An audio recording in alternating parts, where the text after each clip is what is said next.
Hello friends, welcome to ethics lecture series. और आज हम 3 टॉपिक पढ़ेंगे। हमारा पहला टॉपिक रहेगा सिटीजन्स चार्टर, हमारा दूसरा टॉपिक रहेगा सिटीजन सेंट्रिक एडमिनिस्ट्रेशन और हमारा तीसरा टॉपिक रहेगा सेवोत्तम मॉडल। तो शुरू करते हैं अपने पहले टॉपिक से, जो है सिटीजन्स चार्टर। तो सबसे पहले देखते हैं सिटीजन चार्टर की डेफिनेशन। सिटीजन चार्टर क्या होता है? तो it is a public document, है ना। It is a public document that highlights vision and mission of an organization, standards and quality of services and grievance redressal mechanism. मतलब कोई भी गवर्नमेंट अगर डिपार्टमेंट है कोई, या फिर कोई भी गवर्नमेंट ऑर्गेनाइजेशन है, तो वो एक पब्लिक डॉक्यूमेंट निकालती है जिसको बोलते हैं सिटीजन चार्टर, जो वहाँ के विजन को डिफाइन करता है, उस ऑर्गेनाइजेशन की मिशन को डिफाइन करता है, और वो अगर यदि कोई सर्विसेज जो प्रोवाइड करती है तो उसके क्या स्टैंडर्ड्स रहेंगे, क्या उन सर्विसेज की क्वालिटी रहेगी, ठीक है, वो सब उस पब्लिक डॉक्यूमेंट में लिखा रहेगा। और यदि सिटीजन्स को कोई प्रॉब्लम होती है, क्वालिटी ऑफ सर्विस डिलीवरी जैसा एक्सपेक्टेड है वो उनको नहीं मिल पाती है, तो उसके लिए ग्रीवेंस रिड्रेसल मैकेनिज्म क्या है ये भी सिटीजन चार्टर में लिखा रहेगा। अब देखिए, department of administrative reforms and public grievances ये टाइम टू टाइम गाइडलाइंस देता रहता है कि सिटीजन चार्टर का फॉर्मुलेशन कैसा होना चाहिए और इसका इम्प्लीमेंटेशन कैसा होना चाहिए। ठीक है गाइस, तो अब मैं ना आपको एक एग्जांपल के थ्रू दिखाता हूँ कि सिटीजन चार्टर कैसा दिखता है। तो ये देखिए, ये इनकम टैक्स डिपार्टमेंट का सिटीजन चार्टर है, ठीक है। इसमें इन्होंने लिख रखा है कि the citizen charter of income tax department is a declaration of its vision, mission and standards of service delivery. जो मैंने आपको डेफिनेशन दी है उसी डेफिनेशन से मिलते जुलते इन्होंने भी अपनी सिटीजन चार्टर की डेफिनेशन लिख रखी है। अब इन्होंने विजन लिख रखा है ना, इनकी ऑर्गेनाइजेशन का क्या विजन है, इनका क्या मिशन है, ये लिख रखा है। नीचे इन्होंने लिख रखा है सर्विस डिलीवरी स्टैंडर्ड्स, कि ये जो भी उनकी सर्विस डिलीवरी है उसके क्या क्या स्टैंडर्ड्स हैं। उन्होंने टाइमलाइंस दे रखी हैं डिफरेंट की, जैसे रिफंड इश्यू करना है इनकम टैक्स का, उसकी टाइमलाइन लिख रखी है 6 मंथ्स, है ना। साथ में इन्होंने लिख रखा है expectation from taxpayers we endeavour. और नीचे इन्होंने लिख रखा है, देखो, ग्रीवेंस रिड्रेसल, कि यदि किसी को ग्रीवेंस है तो वो क्या कर सकते हैं, कहाँ अप्रोच कर सकते हैं। नीचे इन्होंने लिख रखा है कि इनकम टैक्स, ये www.incometaxindia.gov.in इस वाली वेबसाइट पे वो पब्लिक ग्रीवेंस ऑफिसर्स को कांटेक्ट कर सकते हैं। तो ये एक एग्जांपल है सिटीजन चार्टर का, हमने देख लिया कि कैसा दिखता है सिटीजन चार्टर। अब सिटीजन चार्टर जो है, इससे बढ़ती है ट्रांसपेरेंसी, है ना। इससे बढ़ती है किसी भी ऑर्गेनाइजेशन में ट्रांसपेरेंसी। कैसे बढ़ रही है? क्योंकि ऑर्गेनाइजेशन बता रही है ना कि हम क्या काम कर रहे हैं सिटीजन्स को। और इससे अकाउंटेबिलिटी भी बढ़ती है, क्योंकि यदि सिटीजन्स को कोई भी ग्रीवेंस है तो ये बताता है क्या मैकेनिज्म है। तो इससे क्या होगा, जो भी पब्लिक ऑफिशियल्स होंगे तो उनकी एक अकाउंटेबिलिटी बनती है सिटीजन्स के लिए, कि उनको एक स्टैंडर्ड या फिर गुड स्टैंडर्ड्स की सर्विस डिलीवरी प्रोवाइड करनी है सिटीजन्स को। तो दोस्तों, अब देखेंगे कि सिटीजन्स चार्टर की ज़रूरत क्यों है, उसकी क्या नीड है। तो पहला पॉइंट है bureaucratic work culture. Bureaucratic work culture की वजह से क्या है, पुअर क्वालिटी ऑफ सर्विसेज, मतलब सर्विसेज डिलीवरी जो है उनकी क्वालिटी बहुत अच्छी नहीं है, उनकी पुअर क्वालिटी है। सेकंड पॉइंट है corruption and nexus in public services, जो करप्शन और नेक्सस है पब्लिक सर्विस में उसको कम करने के लिए।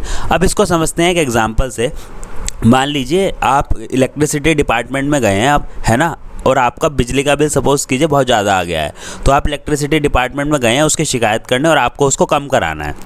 तो सपोज़ कीजिए सिटीज़न चार्टर नहीं है और आप नॉर्मली जाते हैं, आप किसी काउंटर पे गए, उसने आपको बोला कि आप दूसरे काउंटर पे चले जाइए, वो आपका ग्रीवेंस जो है वो रिड्रेस करेंगे। फिर आप दूसरे पे गए, उसने आपको बोला कि तीसरे काउंटर पे चले जाइए। फिर आप तीसरे पे गए, उसने बोला चौथे पे। तो मान लीजिए आप घूमते ही रह जाओगे, आपको पता ही नहीं चलेगा कि कौन पर्सन है जिससे आपको मिलना है अपनी शिकायत का निवारण के लिए, ठीक है। और ये भी हो सकता है कि आप किसी काउंटर पे गए, वो बोले ठीक है आपका बिजली का बिल ठीक है मैं कम कर दूंगा, लेकिन आपको इतना पैसा मुझे देना पड़ेगा। तो इन सब चीज़ों से बचने के लिए सिटीजन चार्टर लाया गया। अब सिटीजन चार्टर में क्या हुआ, सिटीजन चार्टर में प्रॉपर्ली लिखा हुआ है कि ग्रीवेंस रिड्रेसल के लिए आपको इस ऑफिसर से कांटेक्ट करना है, तो आप डायरेक्टली उस ऑफिसर से कांटेक्ट करेंगे, ठीक। तो इससे क्या है, जो सर्विस डिलीवरी की जो क्वालिटी है ना वो अच्छी हो जाएगी। और दूसरा, करप्शन भी कम हो जाएगा, क्योंकि सिटीजन चार्टर में ये भी लिखा होगा कि आपकी कोई भी कंप्लेन है तो उसको हमारा डिपार्टमेंट इतने दिनों में रिजॉल्व करेगा, और अगर रिजॉल्व नहीं हुआ तो आप दोबारा से ग्रीवेंस रिड्रेसल ऑफिसर के पास जा सकते हैं। तो ऐसा करके सिटीजन चार्टर क्या कर रहा है, करप्शन को कम कर रहा है, नेक्सस को कम कर रहा है, क्वालिटी ऑफ सर्विस डिलीवरी को एनहेंस कर रहा है, ट्रांसपेरेंसी बढ़ा रहा है, अकाउंटेबिलिटी बढ़ा रहा है। तो ये रीजंस हैं जिसकी वजह से सिटीजन चार्टर ज़रूरी है गवर्नमेंट डिपार्टमेंट्स में। अब देखेंगे कि सिटीजन चार्टर की इंपॉर्टेंस क्या है। ठीक है, तो पहला पॉइंट है राइट बेस्ड अप्रोच, है ना, राइट्स बेस्ड अप्रोच। मतलब गवर्नमेंट जो सर्विसेज दे रही है ना, तो सिटीजन्स उसको ऐसे लेंगे जैसे वो उनका राइट्स है। फॉर एग्जांपल मैंने आपको इनकम टैक्स का दिखाया था ना सिटीजन चार्टर, तो उसमें लिखा हुआ था कि रिफंड जो है वो विद इन 6 मंथ्स वो आपको देने की कोशिश करेंगे। तो एक तरीके से 6 महीने के अंदर रिफंड लेना उनसे आपका राइट हो गया। ठीक, दूसरा पॉइंट है सिटीजन फ्रेंडलीनेस। सिटीजन चार्टर जो है सिटीजन की फ्रेंडलीनेस बढ़ाता है ना, सिटीजन की पार्टिसिपेशन बढ़ाता है और सिविल सोसाइटी की पार्टिसिपेशन बढ़ाता है। ठीक, अगला पॉइंट है रेस्पॉन्सिबिलिटी, अकाउंटेबिलिटी, ट्रांसपेरेंसी और credibility of government. Citizen charter जो है वो रिस्पॉन्सिबिलिटी बढ़ाता है, अकाउंटेबिलिटी बढ़ाता है, ट्रांसपेरेंसी बढ़ाता है, क्रेडिबिलिटी बढ़ाता है, क्योंकि वो सब बता रहा है ना कि सर्विस डिलीवरी हम इस तरीके से देंगे, ये हमारे स्टैंडर्ड्स हैं, और अगर हम नहीं दे पाए तो आप ग्रीवेंस रिड्रेसल ऑफिसर के पास जा सकते हैं। अगला पॉइंट है वैल्यू फॉर मनी। ठीक है, यदि आप किसी गवर्नमेंट डिपार्टमेंट कोई सर्विस दे रहा है और आप उसके लिए पैसा दे रहे हैं, ठीक है, तो आप तो चाहेंगे ना कि आपको सर्विस भी अच्छी मिले, तो जितना पैसा दे रहे हैं उसके लिए आपको उसी हिसाब से सर्विस मिलनी चाहिए अच्छी। अगला पॉइंट है इफेक्टिवनेस एंड एफिशिएंसी, है ना, इफेक्टिवनेस को बढ़ाता है डिपार्टमेंट्स की, एफिशिएंसी को बढ़ाता है। अगला पॉइंट है ग्रीवेंस रिड्रेसल मैकेनिज्म। मतलब एक grievance redressal mechanism citizen charter आपको बताता है कि आपको अगर आपकी कुछ शिकायतें हैं तो आप इस नंबर पर कांटेक्ट कीजिए या फिर इस ईमेल आईडी पर कांटेक्ट कीजिए, तो ये पर्सन आपकी शिकायतों का समाधान करेंगे। अब हम देखेंगे कि सिटीजन चार्टर में क्या इश्यूज़ हैं, है ना, क्या सिटीजन चार्टर की क्या क्या लिमिटेशंस हैं। तो इसका पहला पॉइंट है टॉप डाउन अप्रोच। जो सिटीजन चार्टर होता है ना, उसको जो ऑर्गेनाइजेशंस होती हैं, गवर्नमेंट ऑर्गेनाइजेशंस, ये खुद से बनाती हैं। ये बहुत बार क्या करती हैं, जो सिटीजन्स होते हैं या जो डिफरेंट स्टेक होल्डर्स हैं, डिफरेंट एनजीओज़ हैं, उनसे कंसल्ट नहीं करती हैं। ठीक है, टॉप डाउन ऊपर से उन्होंने बना दिया या फिर खाली दिखाने के लिए बना दिया, क्योंकि department of administrative reforms and public grievances से उनके पास इंस्ट्रक्शंस आए कि सिटीजन चार्टर बनाना है, तो बस उन्होंने ऊपर वाले लोगों ने आपस में कंसल्ट करके बना दिया और नीचे जो सिटीजन्स हैं, बाकी स्टेक होल्डर, उनसे कंसल्टेशन नहीं किया। तो देखो दूसरा पॉइंट भी यही बोलता है। दूसरा पॉइंट बोलता है not prepared after consultation of all stakeholders like NGOs हो गए, एंड यूजर्स हो गए, तो उनसे कंसल्ट किए बिना एक टॉप डाउन अप्रोच फॉलो की जाती है। अगला पॉइंट है वन साइज फिट्स ऑल। मतलब बहुत सारे डिपार्टमेंट्स क्या करते हैं, उनका लगभग सिमिलर सा वो बना देते हैं सिटीजन चार्टर, है ना, अलग अलग डिपार्टमेंट। वो ये नहीं देखते कि उनकी ज़रूरतें क्या है, किस तरीके से वो दूसरों से अलग हैं, बस कॉपी पेस्ट टाइप मैकेनिज्म है और वन साइज फिट्स ऑल, इसी पे सिटीजन चार्टर लगभग हमने एक जैसा बना दिया है। मतलब उसके अंदर स्पेसिफिकेशंस होनी चाहिए ना अपने डिपार्टमेंट स्पेसिफिक, वैसा नहीं करते हैं। ठीक है, अगला पॉइंट है does not ensure financial resources and hence implementation suffers. देखिए ये काफ़ी इंपॉर्टेंट पॉइंट है। ये बोलता है, देखो सिटीजन चार्टर क्या करता है, वो बता तो देता है कि हम इतने ये सर्विसेज देंगे, सर्विसेज का स्टैंडर्ड्स ऐसा होगा, हम विद इन इतने टाइम आपको सर्विस देंगे, है ना, बट ये नहीं बताता है कि इसके लिए जो फाइनेंशियल रिसोर्सेज भी तो चाहिए होंगे ना उसको। जो ऑर्गेनाइजेशन ये सर्विस की स्टैंडर्ड अगर बढ़ाएगी तो उसके लिए उसको कुछ फाइनेंशियल रिसोर्सेज चाहिए होंगे। तो ये जो सिटीजन चार्टर है ये नहीं बताता कि उसके लिए फाइनेंशियल रिसोर्सेज कहाँ से आएंगे, वो ऑर्गेनाइजेशन को खुद से ही मैनेज करना है। ठीक है, तो इसकी वजह से क्या होता है, वो बड़े बड़े वादे तो कर देते हैं बट इम्प्लीमेंटेशन उतना अच्छे से नहीं हो पाता। ठीक है, अब अगला पॉइंट है no usage of vernacular language. मतलब सिटीजन चार्टर क्या होता है, वो जनरली या तो हिंदी में बनेगा, इंग्लिश में बनेगा, या फिर जो उस स्टेट की ऑफिशियल लैंग्वेज होगी उसमें बनेगा। बट वर्नाकुलर लैंग्वेज में बहुत बार ये नहीं बनता है। जैसे सपोज कीजिए कोई स्टेट में कोई लोकल लैंग्वेज है ना, उनको हिंदी, इंग्लिश या फिर जो ऑफिशियल लैंग्वेज है वो समझ में नहीं आती, तो उनके लिए हो सकता है वर्नाकुलर लैंग्वेज में सिटीजन चार्टर ना हो, तो वो जो ऑफिशियल लैंग्वेजेस हैं उनको ना समझ पाएँ। ठीक, अगला पॉइंट है नो लीगल बैकिंग। मतलब सिटीजन चार्टर ने जो उसमें लिखा रहता है उसके लिए कोई ऐसा नहीं है कि कोई लीगल बैकिंग है, कोई लॉ है उसके लिए, ऐसा नहीं है। बस सिटीजन चार्टर बता रहा है कि इतने टाइम में सर्विस डिलीवरी देंगे, ग्रीवेंस रिड्रेसल मैकेनिज्म हमारा ऐसा होगा, बट उसके लिए क्या है, उनके पास कोई लीगल बैकिंग नहीं, कोई लॉ नहीं है। लॉ होगा तो क्या होगा, लॉ होगा तो प्रोविजन भी रहेगी उसमें कि यदि तुमने ग्रीवेंस को रिड्रेस नहीं किया या इतने दिनों में तुमने सर्विस नहीं दे पाए तो तुम्हारे ऊपर कोई पीनल एक्शन होगा या फिर जो ऑफिसर रिस्पॉन्सिबल हैं उनके ऊपर कोई डिसिप्लिनरी एक्शन होगा। तो ऐसा कुछ नहीं होता है। ठीक है, इस तरीके से क्या है कि ये सफ़र करती है इसकी इम्प्लीमेंटेशन सिटीजन चार्टर की। अब देखेंगे सेकंड एआरसी की क्या रिकमेंडेशंस हैं, सिटीजन चार्टर को बेहतर बनाने के लिए सेकंड एआरसी ने क्या रिकमेंड किया है। तो पहला पॉइंट है सिटीजन चार्टर जो होना चाहिए वो है 7 स्टेप साइक्लिक प्रोसेस, मतलब एक साइक्लिक प्रोसेस होना चाहिए 7 स्टेप्स का, जो कि रेगुलर अपडेशन करे सिटीजन चार्टर का आफ्टर सिटीजन्स फीडबैक, मतलब सिटीजन्स जो फीडबैक दें उसके हिसाब से सिटीजन चार्टर का रेगुलर अपडेशन होता रहना चाहिए। ऐसा नहीं होना चाहिए कि मान लीजिए आपने 2015 में सिटीजन चार्टर बनाया है, उसके बाद भी सिटीजन्स की कुछ शिकायतें हैं बट आपने इनकॉर्पोरेट करके उसको रिवाइज ही नहीं किया, बहुत बहुत पुराने सिटीजन चार्टर पड़े हुए हैं, तो ऐसा नहीं होना चाहिए। सेकंड ARC बोलता है कि उनको टाइमली आपको उनको अपडेट करना है। अब देखिए ये 7 स्टेप साइक्लिक प्रोसेस क्या है। पहला है कि गोल्स, कि कोई भी ऑर्गेनाइजेशन अपने गोल सेट करेगी, फिर स्टैंडर्ड सेट करेगी कि हमारे सर्विस डिलीवरी के क्या स्टैंडर्ड्स होने चाहिए, फिर उसके बेसिस पे वो चार्टर बनाएगी, अपना सिटीजन चार्टर बनाएगी, फिर सिटीजन चार्टर के हिसाब से एग्जीक्यूशन करना शुरू करेगी, फिर वो टाइम टू टाइम मॉनिटर भी करेगी कि क्या जो हमने चार्टर में जो गोल्स बनाए हैं क्या हम उस हिसाब से उनको एग्जीक्यूट कर पा रहे हैं, और सिटीजन्स का भी फीडबैक लेगी इसमें, है ना, खुद भी मॉनिटर करेगी, सिटीजन्स का भी फीडबैक लेगी और फिर फॉलो अप करेगी, ठीक है। और यदि उसको लगता है कि कुछ चेंज करने की ज़रूरत है तो उसी हिसाब से देखो फिर दोबारा वो अपने गोल सेट करेगी, फिर दोबारा स्टैंडर्ड्स को चेंज करेगी। इस हिसाब से जो चार्टर होगा ना उसका टाइमली अपडेशन होता रहेगा, ठीक है। तो ये डायग्राम देख लेना, ये डायग्राम भी काफ़ी इंपॉर्टेंट है। एग्जाम में ना इस तरीके के डायग्राम बना के आ सकते हो, आप खुद से बहुत सारी चीज़ों में तो आप खुद से भी इस तरीके के डायग्राम बना सकते हो कि ऐसा करना है, फिर इसके बाद ऐसा करना है, फिर ऐसे करके ये एक साइकिल हो गया, है ना, ये एक साइकिल हो गया, इसको बोला जाता है वर्चुअस साइकिल। तो इस तरीके के वर्चुअस साइकिल वाले डायग्राम ये आंसर राइटिंग में बहुत जगह आप बना सकते हो ऐसे करके, है ना।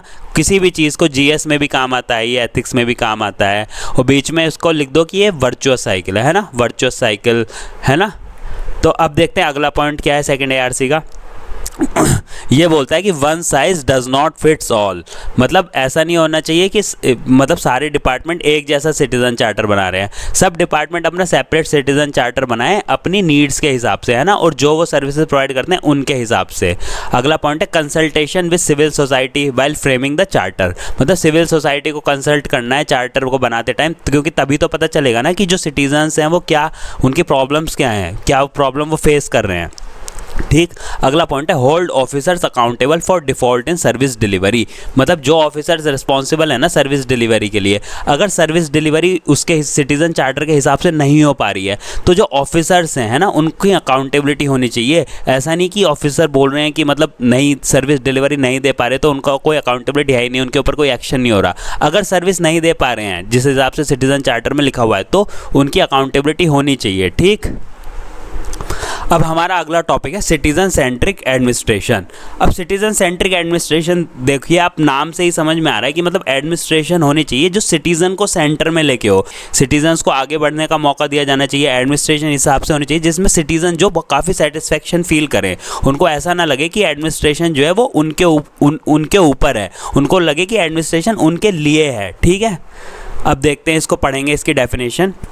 सिटीजन सेंट्रिक एडमिनिस्ट्रेशन बोलता है कि providing an environment in which all citizens irrespective of class, caste and gender can develop their full potential, मतलब हर सिटीज़न के पास इस तरह की एनवायरनमेंट मिलनी चाहिए उसको, हर सिटीज़न को, है ना। एडमिनिस्ट्रेशन इस तरीके का हो कि वो इस तरीके की उसको एनवायरनमेंट दे कि वो अपना फुल पोटेंशियल डेवलप कर सकें, चाहे वो किसी भी क्लास से हो, कास्ट से हो या जेंडर से हो, मतलब कोई अमीर हो या गरीब हो, हर किसी के पास अपॉर्चुनिटीज़ होनी चाहिए अपनी ग्रोथ के लिए, है ना।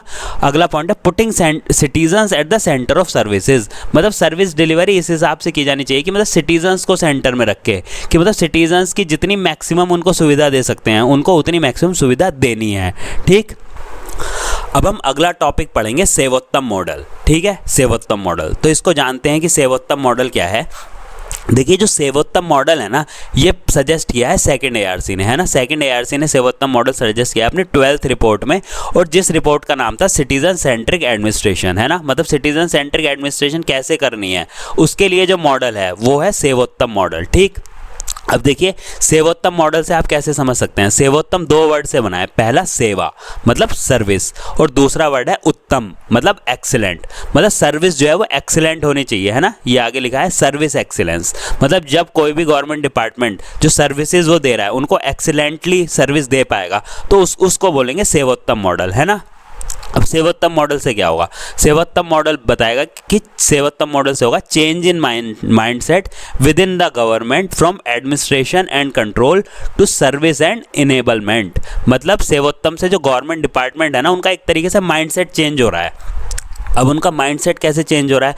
अब गवर्नमेंट में जो ऑफिसर्स होंगे, जो पब्लिक सर्वेंट्स होंगे, वो ये नहीं समझेंगे कि उनका काम एडमिनिस्ट्रेट करना है और या कंट्रोल करना है सिटीजन्स को। नहीं, वो ये समझेंगे कि उनकी एक जिम्मेदारी है, उनको जो पोजीशन मिली है ना, उनको सिटीजन्स को इनेबल करना है ना, उनको इनेबल करना है और उनको बेहतर से बेहतर सर्विसेज प्रोवाइड करनी है। उनको इनेबल करना है ताकि वो अपने पोटेंशियल को डेवलप कर सकें, उनकी ग्रोथ हो सके। ठीक है, अब देखते हैं सेवोत्तम मॉडल में क्या तीन जो उसके पिलर्स हैं सेवोत्तम मॉडल के, है ना, किस तरीके से जो ऑर्गेनाइजेशंस होंगी, गवर्नमेंट ऑर्गेनाइजेशन, वो सेवोत्तम मॉडल की तरफ जा सकती हैं। तो सेवोत्तम मॉडल्स के तीन पिलर हैं। अब देखिए, पहला पिलर क्या बोलता है सेवोत्तम मॉडल का? वो बोलता है सिटीजन्स चार्टर। मतलब हर ऑर्गेनाइजेशन को सिटीजन्स चार्टर अपना बनाना चाहिए। ठीक है, यदि उसको सर्विस डिलीवरी अच्छे से अच्छी करनी है तो पहला उसका स्टेप है सिटीजन चार्टर। दूसरा, ग्रीवेंस रिड्रेस। सिटीजन्स की जो भी ग्रीवेंसेस आ रही हैं सर्विस डिलीवरी में, उनको उसको रिड्रेस करना है ना। और ये सेम चीज़ जो है ग्रीवेंस रिड्रेसल, ये सिटीजन चार्टर में भी लिखा रहता है ना। सिटीजन चार्टर में लिखा रहता है ना कि अगर ग्रीवेंस रिड्रेसल हैं, ग्रीवेंस हैं आपकी, तो उसको रिड्रेस करने के लिए आपको इस ये नोडल ऑफिसर है, इससे आपको कॉन्टैक्ट करना है। ठीक, तीसरा इसका मेजर पिलर है यह सर्विस डिलीवरी कैपेबिलिटी। मतलब उनको अपनी सर्विस जो डिलीवर करना है ना, उसकी कैपेबिलिटी को एनहांस करना है सारी ऑर्गेनाइजेशंस को। ठीक है, अब सेवोत्तम मॉडल जो है ना, इसके साथ साथ ये एक स्कीम की तरह भी लॉन्च हुआ है, सर्टिफिकेशन स्कीम भी है ये। मतलब कोई भी ऑर्गेनाइजेशन रहेगी, अगर वो अपनी सेवा जो है, जो सर्विस डिलीवरी अगर वो अच्छे से दे रही है, तो उसको एक सर्टिफिकेट भी मिलेगा, सेवोत्तम का उसको सर्टिफिकेट भी मिलेगा। और जो उसकी सर्विस की क्वालिटी होगी वो मेजर कैसे की जाएगी? वो देखा जाएगा कि BIS का ना एक IS कोड होता है ना, इस IS कोड के हिसाब से यदि वो सर्विसेज दे पा रही है ना, इस IS कोड के हिसाब से यदि उसके सर्विसेज के स्टैंडर्ड उसने डिज़ाइन किए हैं और उनको दे पा रही है, तो उसको सेवोत्तम का सर्टिफिकेट मिलेगा। और ये जो IS जो मैंने नंबर लिखा है, ये है standard for public service delivery which is developed by BIS, है ना। BIS है ब्यूरो ऑफ इंडियन स्टैंडर्ड्स, जो कि डिफरेंट स्टैंडर्ड्स बनाता है। तो अगर इसके हिसाब से कोई भी ऑर्गेनाइजेशन सर्विस दे पा रही है, तो उसको सेवोत्तम का सर्टिफिकेट मिलेगा। ठीक, अब कुछ एग्जाम्पल देखते हैं कि सेवोत्तम मॉडल के, कि किस तरीके से सेवोत्तम मॉडल सर्विस अच्छे से अच्छी कोई भी ऑर्गेनाइजेशन दे सकता है, उसके लिए सरकार ने क्या किया है। कुछ अच्छे एग्जाम्पल देखते हैं। तो देखिए, एक पोर्टल है CP ग्राम्स पोर्टल, है ना, CP ग्राम्स पोर्टल। अब CP ग्राम्स पोर्टल गवर्नमेंट ने बनाया है ग्रीवेंस रिड्रेसल के लिए, सिटीजन्स के ग्रीवेंस रिड्रेसल के लिए CP ग्राम्स पोर्टल बनाया है। ठीक है, सेवोत्तम मॉडल का एक पिलर था ना ग्रीवेंस रिड्रेसल, तो उस पिलर को एड्रेस करने के लिए गवर्नमेंट ने बनाया CP ग्राम्स पोर्टल। अब मैं आपको दिखाऊंगा कि CP ग्राम पोर्टल क्या है। देखो, ये पोर्टल है गवर्नमेंट का CP ग्राम्स, है ना, ये CP ग्राम पोर्टल है गवर्नमेंट का। और इसमें देखो लिखा हुआ आ रहा है, अब इसको खोलोगे ना तो ये इसमें स्टेप्स भी बता रहा है कि redress process flow citizens lodge complaint. अगर आपको कोई भी कंप्लेन है गवर्नमेंट के किसी भी डिपार्टमेंट से, तो आप यहाँ पे आके अपनी कंप्लेन को रजिस्टर कर सकते हैं, है ना।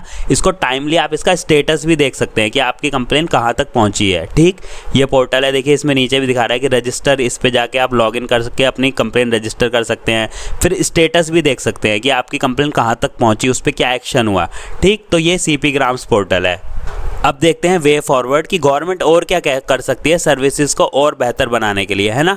तो देखिए, इसका एक अच्छा वे फॉरवर्ड है कि री introduction of time bound delivery of services and grievance redressal bill. ये एक बिल था जो पहले लोकसभा में लाया गया था, बट ये पास नहीं हुआ था। ठीक है, ये बोलता था कि डिलीवरी ऑफ सर्विसेज जो है ना, वो टाइम बाउंड होनी चाहिए, और जो ग्रीवेंस जो है रिड्रेस, वो भी टाइम बाउंड होना चाहिए। ठीक है, अब ये देखो, इसमें यह भी लिखा है कि हर कंपलसरी सिटीजन चार्टर होना चाहिए, है ना। सिटीजन चार्टर को एक तरीके से ये लीगल बैकिंग दे रहा था। ठीक है, और ग्रीवेंस रिड्रेसल का भी इसने बोल दिया था कि with in 30 days grievance redressal होना चाहिए, बट ये बिल अभी तक पास नहीं हो पाया। तो एक वे फॉरवर्ड में हम लिख सकते हैं कि time bound delivery of services and grievance redressal bill, ये नीड ऑफ द आवर है, इसका री इंट्रोडक्शन। तो ये एक अच्छा कंक्लूजन है आपके आंसर लिखने के लिए, काफ़ी जगह आप इसको यूज़ कर सकते हैं।